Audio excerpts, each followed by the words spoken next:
Hola de nou. Ara us ensenyaré una mica sobre formats de cel·la. Ho aplicaré en primer lloc sobre la cel·la A1.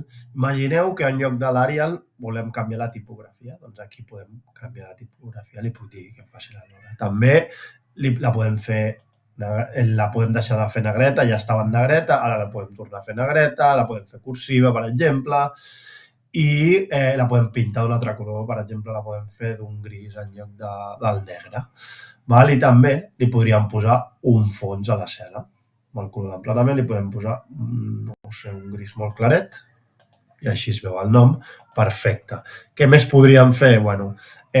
També les vores, no? Ara, per defecte, com veieu, això no ho faré sobre la A1, ho faré sobre, per exemple, seleccionant les de sota. Per defecte, no es veuen vores. Encara que vosaltres les veieu, no s'imprimirien. Per posar vores heu d'anar aquí i teniu diferents opcions. Només a dalt, només les de fora, però jo clicaré totes les vores. Veieu la diferència? Sí? Després, què més coses? Alineació del text. Imagineu que aquesta columna d'aquí la voleu centrada. Doncs podeu anar a alineació del text i dir-li que estigui centrada. Imagineu que aquesta d'aquí també li diem que estigui centrada. Després, ajustar el text. Què vol dir ajustar el text? Vol dir que l'ajustes a l'amplada de la cel·la. A la columna, perdoneu. Imagineu que aquesta columna fos més estreta. I que jo seleccionés la capçalera. Ara veieu que se sobresurt, no?, de l'amplada de la columna. Podria anar aquí i clicar, aquí, i clicar aquesta icona d'ajusta, i el que faria és guanyar amplada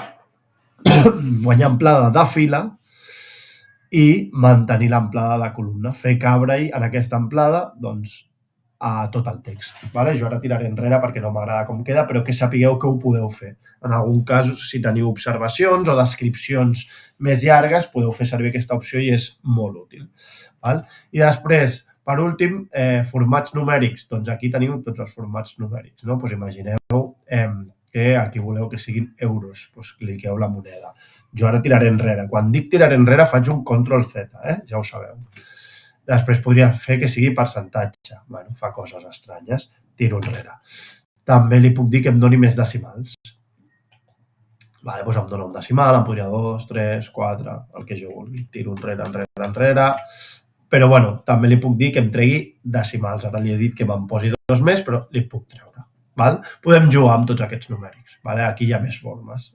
Podeu jugar amb formats de data, també el podeu personalitzar. Ja anirem veient. I per últim, també està molt bé el tema del copiar format. Imagineu que us agrada aquest format i dir, ai, quina llàstima que ho he fet només per aquesta capçalera, per la columna A.